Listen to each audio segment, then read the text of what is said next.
కీర్తనలు 109వ అధ్యాయము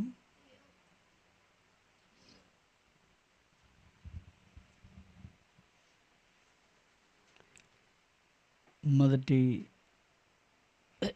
2 వచనంలో అందరం కలిసి చదువుకుందాం. కీర్తనలు 109 మొదటి 2 వచనంలో, నా స్తుతికి కారణభూతుడవగు దేవా, మౌనంగా ఉండకుము. నన్ను చెరపట్టిన వారిని భక్తిహీనులు తమ నోరు కపటము గల తన నోరును తెరిచి ఉన్నారు. వారు నా మీద అబద్ధములు చెప్పుకుంటున్నారు. ప్రభు సహాయం కొరకై మనం ప్రార్థన చేసుకుందాం.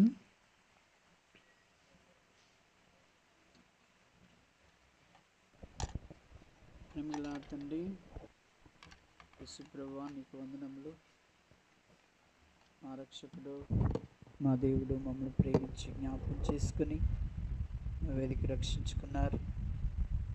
నా స్తుతికి కారణభూతుడుగా నీవు ఉన్నందుకు గాను నేను స్తుతిస్తూ మాయింపరుస్తూ సమయంలో నేను చదువుకున్న వాక్యం ద్వారా నాతో మాతో మీరు మాట్లాడుతున్నాను. కృప చూపించు. సమయాన్ని అయోగ్యను ఇసులో చాటును మరుగు చేసి నీ మెల్లైన స్వరాన్ని వినిపింపచేయమని యేసు నామములో స్తుతించి ప్రార్థిస్తున్నాం తండ్రి, ఆమేను.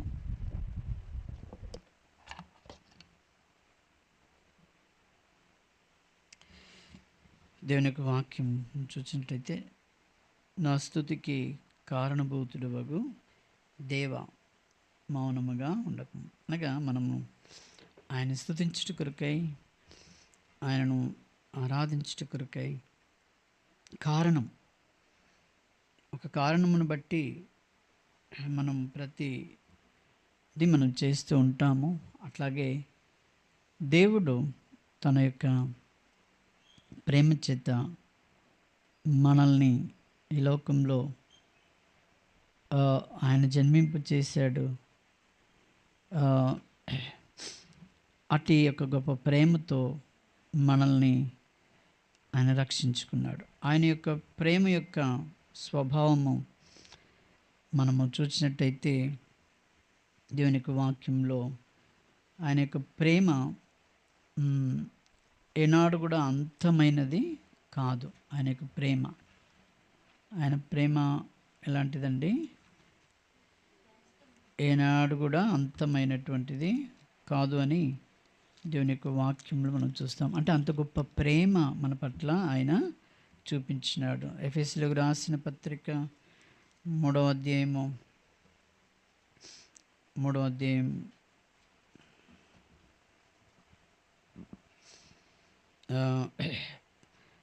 18 నుంచి రండి, 18, 19.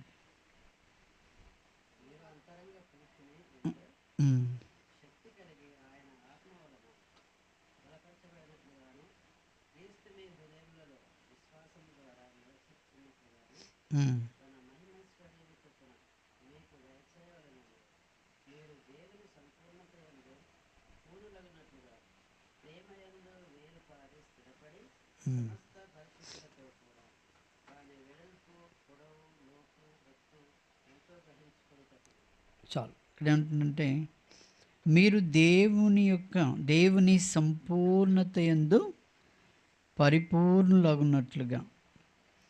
ఆయన యొక్క ప్రేమ ఎంత గొప్పదంటే, మనం సంపూర్ణముగా అవడానికి కొరకై ఆయన ఈ లోకంలో మనల్ని ప్రేమిస్తూ వచ్చాడు.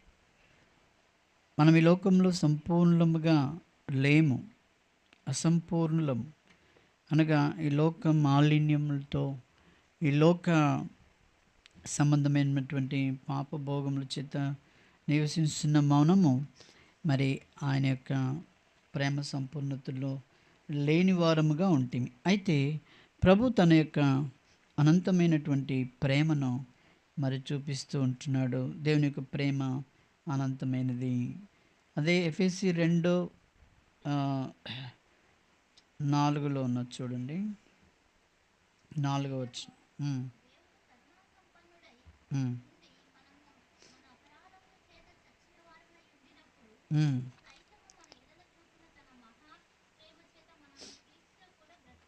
చాలు. ఆయన యొక్క మహాప్రేమ, ఆయన ప్రేమ ఏంటిదండి?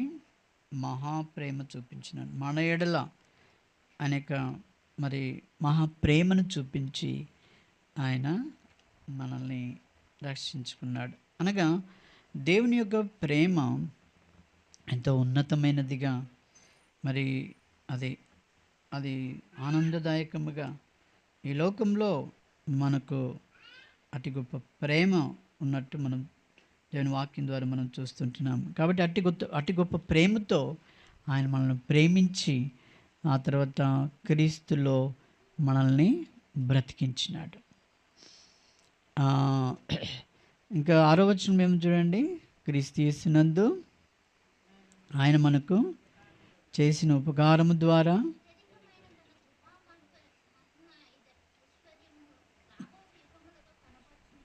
చాలు. క్రీస్తు యేసునందు ఆయన మనకు చేసిన ఉపకారము ద్వారా, క్రీస్తు యేసులో ఆయన మనకు ఏం చేశాడు? గొప్ప ఉపకారం చేశాడు. అత్యధికమైనటువంటి తన కృపా మహదైశ్వర్యం అనగా ఆయన యొక్క కృప, ఆయన యొక్క గొప్ప కార్యము మన ఎడల చేసినాడు. మనం ఈ లోకంలో ఎవరి ప్రేమకు కూడా నోచుకోలేనటువంటి వారము, కానీ దేవుడే మనల్ని ప్రేమించి ఆయన ఆ గొప్ప మరి ప్రేమను మన పట్ల చూపిస్తూ వచ్చాడు. కాబట్టి దేవుని ప్రేమ అనంతమైనది. అలాగే మరి దేవుని ప్రేమ నిత్యమైనదిగా మనం చూస్తూ ఉంటాం. దేవుని ప్రేమ ఎలాంటిదండి? నిత్యమైనది. ఇప్పుడు మనం చూడండి, ఇర్మియా గ్రంథము, ఇర్మియా 31వ అధ్యాయము, ఇర్మియా 31.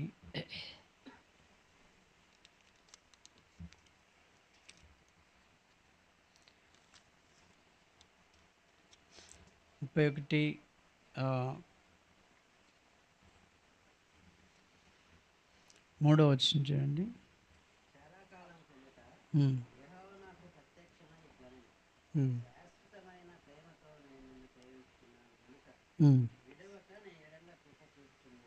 చాలు. దేవుని యొక్క ప్రేమ మరొకటి ఏంటంటే అది శాశ్వతమైనటువంటిది, నిత్యమైనటువంటిది.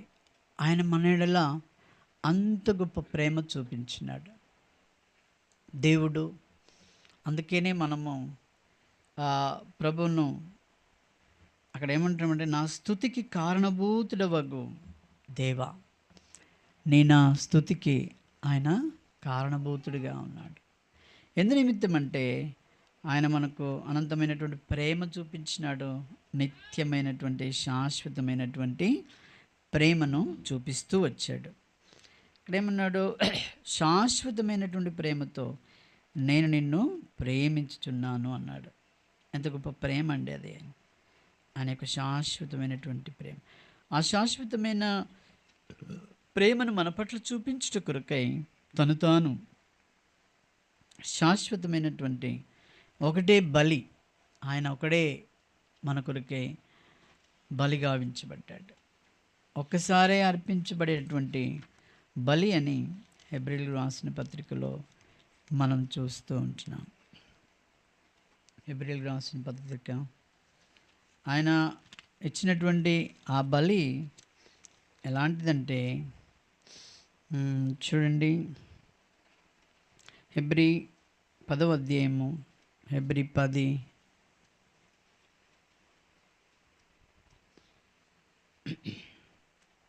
10వ వచనం ఏమో చూడండి.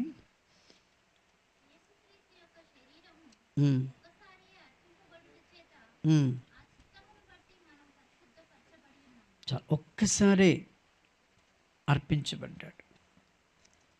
ఆయన యొక్క చిత్తంను బట్టి, ఆయన యొక్క గొప్ప కార్యాన్ని బట్టి. అక్కడేమన్నాడు? ఆయన గొప్ప కార్యము చేసి శాశ్వతమైన ప్రేమతో నేను నన్ను ప్రేమించి ఆయన ఏం చేశాడంటే ఒకేసారి అర్పణగా చేయబడ్డాడు. అంటే దాంట్లో ఇక మరల తిరుగులేదు, ఒకటేసారి అలా అర్పించడం ద్వారా మనం ఏం చేయబడ్డాము? పరిశుద్ధపరచబడి ఉన్నాము. ఆయన యొక్క బలి అర్పణ ద్వారా, ఆయన యొక్క శాశ్వతమైనటువంటి ప్రేమ ద్వారా మనం మరి ఆయన యొక్క బిడ్డలముగా, తన కుమార్తెలుగా దేవుడు మనల్ని ఆయన ఏర్పరచుకున్నాడు. ఆ రీతిగానే మరి యోహాను సువార్త మొదటి అధ్యాయము 13వ అధ్యాయము, యోహాను సువార్త 13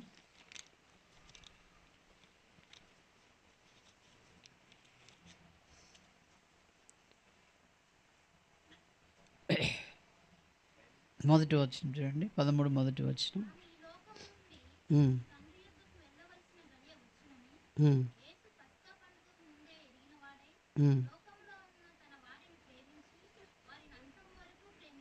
చాలు.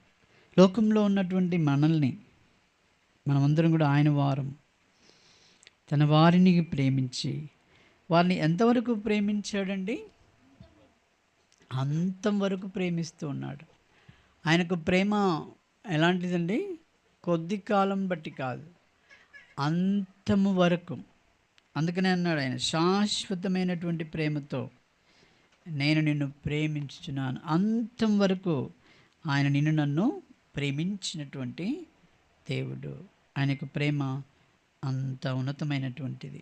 అందుకనే మనం కీర్తనలో చూచిన రీతిగా నా స్తుతికి కారణభూతుడు, ఆయనను స్తుతించడానికి కారణభూతుడిగా ఉన్నాడు. కారణం ఏంటంటే, ఇంత గొప్ప ప్రేమ ఎవరు చూపించలేరు అంతం వరకు. ఎవరు కూడా శాశ్వతమైనటువంటి ప్రేమను చూపించలేరు. కానీ మన ప్రభు మన ఎడల ఆయన యొక్క శాశ్వతమైనటువంటి ప్రేమను మరి చూపిస్తూ వచ్చాడు. దేవుని యొక్క ప్రేమ మరి మార్పు లేనిదిగా ఉన్నది. ఇంకొక ప్రేమను మనం చూసినట్టయితే ఆయన ప్రేమ ఎలాంటిదండి? మార్పు లేనటువంటి ప్రేమ. హెబ్రీయులకు రాసిన పత్రిక యాకోబు మొదటి అధ్యాయము 17వ వచనం చూడండి. మొదటి అధ్యాయం 17వ వచనం.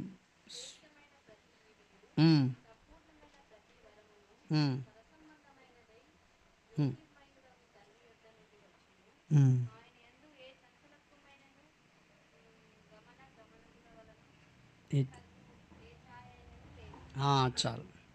ఆయన శ్రేష్టమైనటువంటి ప్రతీవి, సంపూర్ణమైన ప్రతి వరమును పరసంబంధమైనదై జ్యోతిర్మయుడు తండ్రి యొద్ద నుండి మనకు వచ్చిందన్నట్టు. అనగా ఇందులో మార్పు లేదు.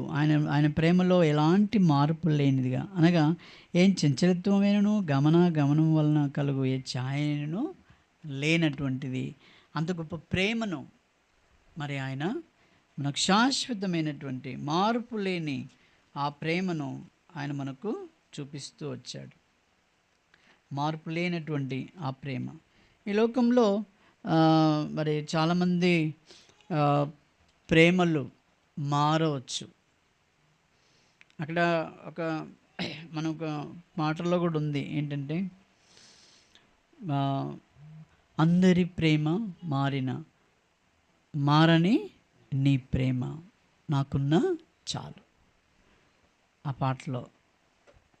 కాబట్టి అందరి ప్రేమలు మారిపోతాయి ఈ లోకంలో పరిస్థితిని బట్టి, ప్రభావాన్ని బట్టి అందరి ప్రేమలో మారుతాయి. మనం చెప్పగలుగుతామా నా ప్రేమ ఒకదాని మీద, లేకపోతే నేను మొట్టమొదటిగా ఎంచుకున్నటువంటి ఆ ప్రేమ నాకు ఈరోజు వరకు కూడా అలాగే ఉందని మనం చెప్పగలుగుతామా? చెప్పలేము. మనము మన అవసరతలను బట్టి ప్రేమించేటువంటి వారముగా ఈ లోకంలో మనం ఉంటాం. కానీ అది దేవునికి ఇష్టమైనది కాదు. అందుకని ప్రకటన గ్రంథంలో ఆ మాట పదే మనము చదువుతూ ఉంటాం.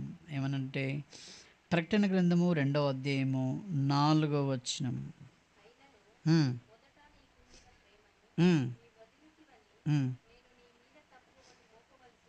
చాలు. అయినను మొదట నేను ప్రేమ నువ్వేమైపోయావు? వదిలావు. నీ యొక్క ప్రేమ ఎలాంటిదంటే, మార్పు చెందుతున్నటువంటి ప్రేమగా ఉంటుంది. నీ ప్రేమ అప్పటికప్పుడు ఎన్నో విధాలుగా మార్పు చెందుతూ ఉంటుంది.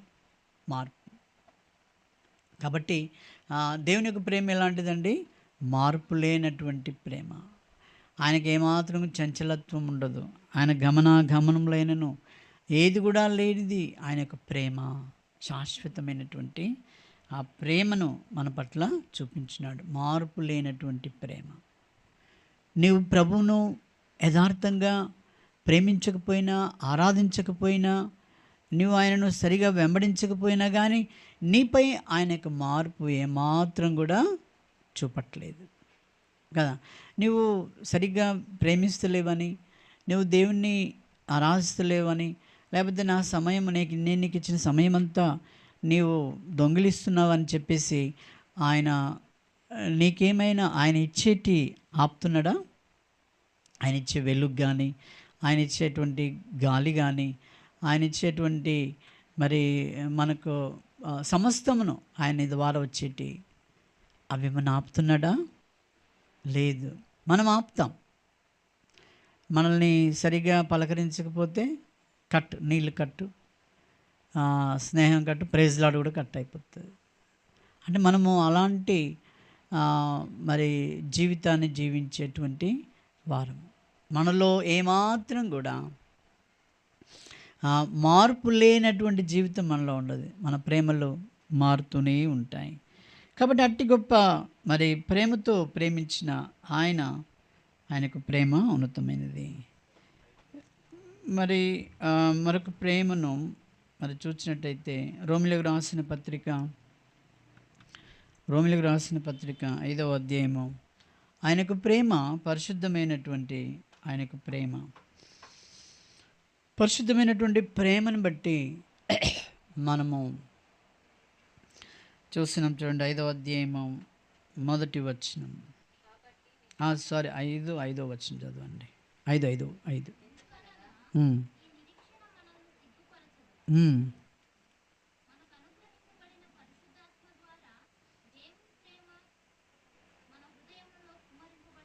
చాలు.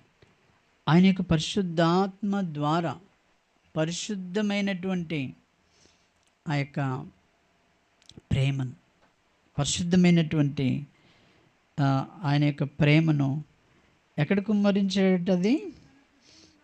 ఆయన యొక్క పరిశుద్ధమైన ప్రేమ ఎక్కడ కుమ్మరిస్తాడు? ఎక్కడైనా జంతువులలో, లేకపోతే భూమిపై, లేకపోతే ఇంకెక్కడ? భూమిపై కురిపించేది ఏంటిదండి? దేవుడు భూమిపై కురిపించేది ఏంటిది? వర్షం. దేవుడు భూమిపై కురిపించేది వర్షం. కానీ దేవుడు తన హృదయంలో ఉన్నదాన్ని ఎవరి హృదయంలో ఆయన కుమ్మరించాలని ఆశించినాడో? మన హృదయం. నేను ఆ హృదయంలో. మరి ఎవరి హృదయం? అది అందరి హృదయాల్లో కుమ్మరిస్తాడా? లేడు. ఎవరి హృదయాల్లో కుమ్మరిస్తాడు ఆయన? పరిశుద్ధులైనటువంటి 1 యోహాను పత్రికలోనే మనకు అది కంఠస్థమైపోవాలి. 1 యోహాను పత్రిక 1వ అధ్యాయము ఎన్నో వచనమండి? 5వ వచనం. కాదు 1 యోహాను పత్రిక 1వ అధ్యాయం 7వ వచనం. అప్పుడు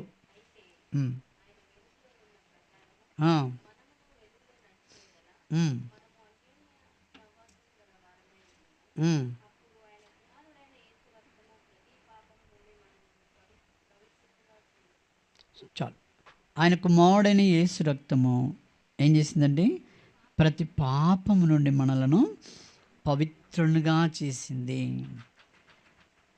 పాపము ఏ కలర్లో ఉంటుంది? పిల్లలకు చూపిస్తూ ఉంటాం. పాపం ఏ కలర్లో ఉంటుంది? బ్లాక్, నల్లగా ఉంటుంది. అవునా కదా? పాపము కలరు నల్లగా ఉంటుంది. రక్తం ఏ కలర్ ఉంటుంది? రెడ్, ఎర్రగా ఉంటుంది కదా. పాపము నల్లగా ఉంటుంది, రక్తము ఎర్రగా ఉంటుంది. ఇప్పుడు పవిత్రతగా అనగా పరిశుద్ధత ఏ కలర్ ఉంటుంది? వైట్, తెల్లగా. చూసారా? మన హృదయము ఎలా ఉండే? చీకటిగా, పాపముగా, నల్లగా ఉన్నటువంటి ఈ హృదయం. ఈ నల్ల దాంట్లోనికి, ఈ నల్ల హృదయంలోనికి దేవుడు పరిశుద్ధాత్మను పంపిస్తాడా? చెప్పరు. సరిగ్గా వినకపోతే తలకాయ అన్నిటికీ ఊపుకోవాల్సి వస్తుంది కదా అండి. దేవుడు పరిశుద్ధాత్మను ఎవరి హృదయంలోనికి పంపిస్తాడు? దేవుని యొక్క ఆత్మ ఎలాంటిది? అది పరిశుద్ధమైనది, అంతేనా? పరిశుద్ధమైనది. కాబట్టి ఈ పరిశుద్ధమైనది దేంట్లోనికి పంపిస్తే అది పరిశుద్ధంగా ఉన్నదని గుర్తు? పరిశుద్ధమైనటువంటి హృదయం అనగా ప్రతి పాపం నుండి మనలను పవిత్రులుగా చేసినటువంటి, మనలో ఉన్నటువంటి చీకటిని తొలగించి పరిశుద్ధమైనటువంటి ఆ యొక్క హృదయాన్ని దేవుడు మనకు అనుగ్రహించినాడు. కాబట్టి పరిశుద్ధమైనటువంటి ఆ ప్రేమను ఆయన చూపించినాడు. ఆ తర్వాత మన హృదయములలో దేవుడు ఏమి కుమ్మరించినాడు? 5:5 మనం చూసాం. రోమా, పరిశుద్ధాత్మ ద్వారా దేవుని ప్రేమ మన హృదయములలో కుమ్మరించాను. దేవుని ప్రేమ కూడా ఎలాంటిదండి? పరిశుద్ధమైనది. దేవుని ప్రేమ పరిశుద్ధమైనది. ఆయన యొక్క ప్రేమ స్వార్థంతో కూడినది కాదు.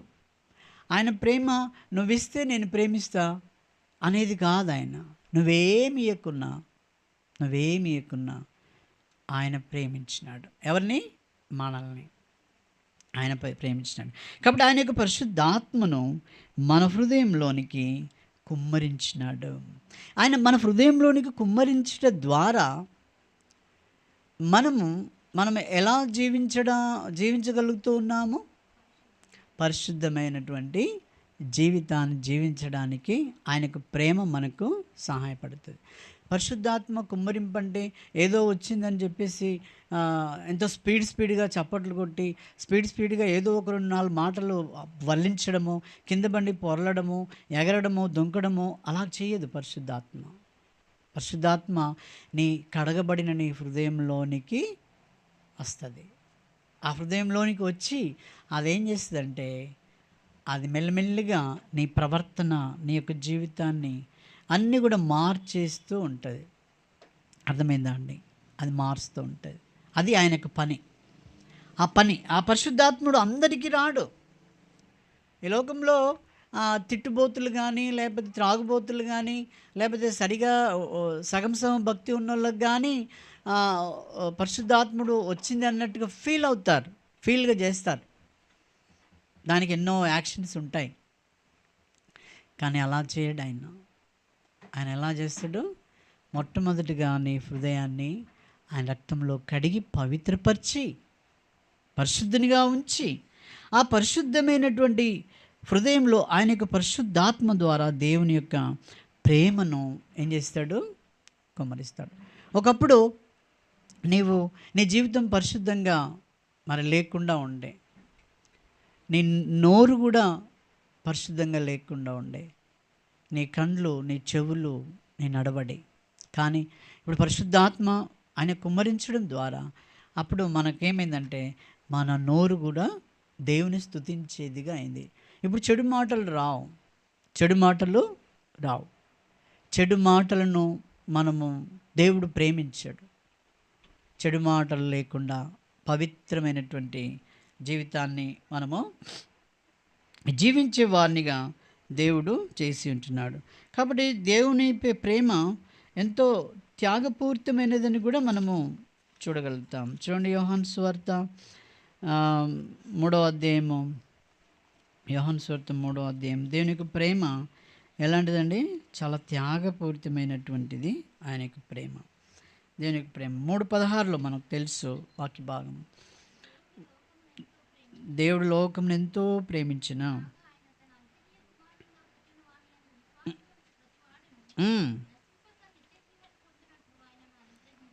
తన కుమారుణ్ణి ఈ లోకంలో, అద్వితీయ కుమారుణ్ణి ఈ లోకానికి పంపినాడు. ఆయన ప్రేమలో త్యాగం ఉంది. ఆయన ప్రేమలో ఏమిటండి? త్యాగపూరితమైనటువంటి ఆ ప్రేమను మన పట్ల చూపించినాడు. ఈ కుమారుడు ఉండేటువంటి స్థలము, ఆ కుమారుడు దేవుడు ఎక్కడ ఉండేటువంటి వాడండి? యెషయా గ్రంథము 57వ అధ్యాయము. యెషయా గ్రంథము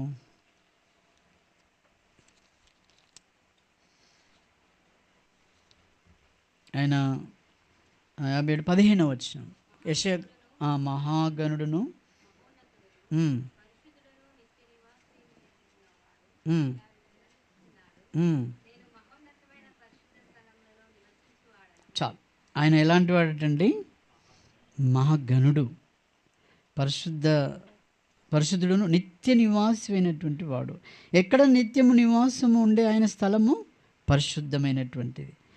నేను మహోన్నతమైనటువంటి పరిశుద్ధ స్థలములలో ఎలాంటి వాడను? నివసించి వాడను. ఆయన ఉండేటువంటి ఆ గొప్ప స్థలం పరిశుద్ధమే. అయితే ఆయనను, ఆ కుమారునిగా ఈ లోకానికి, లోకం అంటే ఎలాంటిదండి? లోకం అంటే ఎట్లుంటుంది అది? లోకము దేంతో పోల్చాడు? పాపంతో పోల్చాడు. లోకంలో మొదటి యోహాను పత్రిక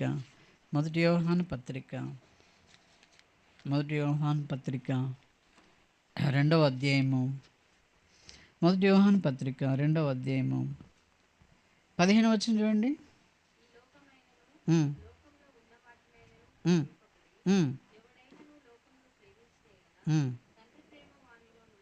అంటే లోకం యొక్క పరిస్థితి ఎలా ఉందంటే, లోకాన్ని ప్రేమించొద్దట, అట్లుందనట ఆ లోకం.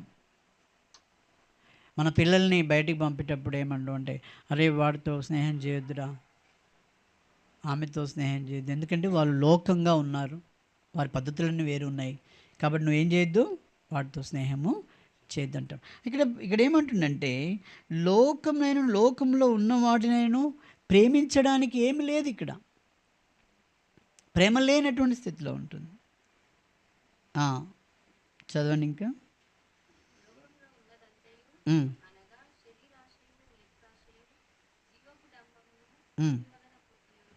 చాలు. అవి లోక సంబంధమైన. చూసారండి, లోకం ఎవరితో పుట్టినట్టు? అవి అపవాది సంబంధమైనటువంటిది. లోకంలో ఉన్నది ఏముంటుంది? శరీరాశ ఉంటుంది. లోకంలో ఏముందట? శరీరాశ. లోకంలో ఉన్నదేంటి? నేత్రాశ. లోకంలో ఉన్నదేంటిది? జీవోడంబం. శరీరాశ అంటే ఏంటి తెలుసు కదా మీకు? శరీరానికి కావాల్సినవన్నీ కూడా మరి కావాలని ఆశిస్తూ ఉంటాం. నేత్రాశ అంటే చూసిందల్లా కావాలంటాం. జీవోడంబం అంటే ఏంటి చెప్పండి?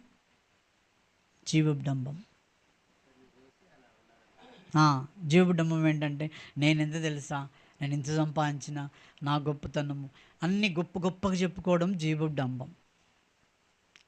గొప్పగా చెప్పుకోవడం, గొప్ప కొరకు బ్రతకడం జీవోడంబం. ఈ లోకం ఏం కోరుతుందట? ఆ గొప్ప కొరకే చూస్తుంది. అర్థమైంది? కాబట్టి లోకంలో ఉన్న ఇదంతే. ఈ లోకంలో ఉన్న వాటిలో తండ్రి ప్రేమ ఉంటుందా అండి? ఈ లోకమును ప్రేమించిన ఎడల తండ్రి ప్రేమ వానిలో ఉండదు అన్నాడు. అటువంటి లోకంలో మనం ఉన్నాము. కాబట్టి దేవుడు ఏం చేశాడు? తన కుమారుని లోకానికి, యోహాను సువార్త 3వ అధ్యాయం 16లో మనం చూసినట్టయితే, దేవుడు ఈ లోకాన్ని ప్రేమించినాడు. దేవుడు ఏం చేసినాడండి? ఈ లోకంని ఎంతో ప్రేమించినాడు. దేవుడు లోకాన్ని ప్రేమించినాడు, మనము లోకంను ప్రేమించకూడదు. తండ్రి ప్రేమ మనలో మరి నుండి ఉండకుండా పోతుంది, మనం లోకం ప్రేమిస్తే కనుక. ఆయన ఏం చేసినాడు? లోకాన్ని ప్రేమించి నీ కొరకై నీవు మరి లోకంలో నుండి బయటికి రావాలని ఆయన తను తాను క్రయధనముగా, బలిగా ఆయన అర్పించబడ్డాడు. తన అద్వితీయ కుమారుని ఇచ్చినాడు. కాబట్టి మరి దేవుడు ప్రేమిస్తాడు, కానీ మనము లోకాన్ని ప్రేమించకూడదు. మనం లోకం ప్రేమిస్తే ఎట్లా అవుతుందండి? ఇక అటే పోతాం. మీరు మొబైల్ చూడండి ఒకసారి. మొబైల్లో ఏదన్నా స్క్రోలింగ్ చూస్తూ ఉంటే మీకు సమయమే తెలియదు, పోతూనే ఉంటుంది సమయం. అదే వాకింగ్ చదవాలంటే సమయం తెలుస్తుంది. మా బాబు ఫోన్ చేసి నిద్ర పడతలేదు డాడీ అని అన్నాడు. శామ్ చేస్తే నేనన్నా, నిద్ర పట్టకపోతే మొబైల్ పక్క పెట్టి బైబిల్ చదువు, నీకు నిద్ర వస్తుంది. మనకు నిద్ర రావాలంటే ఏం చేయాలి? బైబిల్ చదవాలి. మొబైల్ పడితే రాదు. మొబైల్ వాడితే నీ కళ్ళన్నీ ఎర్రగా రకరకాలుగా అయిపోతాయి కానీ కాదు. అయితే నువ్వు బైబిల్ దేవుని వాక్యాన్ని చదువు, నీకు మంచి నిద్రని ఇస్తాడు. అంటే నిద్ర పోవడానికి కాదు, నీకు అన్ని విధాలుగా ఆరోగ్యం ఇస్తుంది అది దేవుని వాక్యం చదవటంలో. ఎందుకంటే నువ్వు లోకాన్ని ప్రేమించొద్దు, అది ఆయన యొక్క ఆశ. కాబట్టి లోకంలో మరి ఉన్న అంత కూడా ఆయన ప్రేమించి మనల్ని రక్షించుకున్నటువంటి దేవుడు. లోకాన్ని ఆయన ప్రేమించాడు, మనం ప్రేమించొద్దు. దేవుడు ఈ లోకంలో మనమందరం మనుషులం కదా, దేవుడు మరి మనిషిని ప్రేమిస్తాడు కానీ ఎవరిని ప్రేమించాడు? మనిషిలో ఉన్నటువంటి పాపాన్ని ప్రేమించాడు. మనిషిని ప్రేమిస్తాడు ఆయన, మనిషిని ప్రేమిస్తాడు. ఆయన ప్రేమ కలిగినటువంటి వాడు. కానీ పాపమును ఆయన ప్రేమించాడు. నన్ను ప్రేమిస్తుండే కదా అన్ని విధాలుగా అని చెప్పేసి నువ్వు పాపంలో ఉండడానికి వెళ్ళలేదు. ఆయన పాపాన్ని ద్వేషించేటువంటి వాడుగా ఉంటాడు. కాబట్టి మనము ఈ లోకంలో ఆయన బిడ్డలముగా, ఆయన మార్పు చెందని యొక్క ప్రేమ, ఆయన త్యాగపూరితమైనటువంటి ఆ ప్రేమను మనము గ్రహించే వారముగా మనం ఉండాలి. రోమిలకు రాసిన పత్రిక 5:8 కూడా ఏమో చూడండి. 5:8 రోమ 5:8.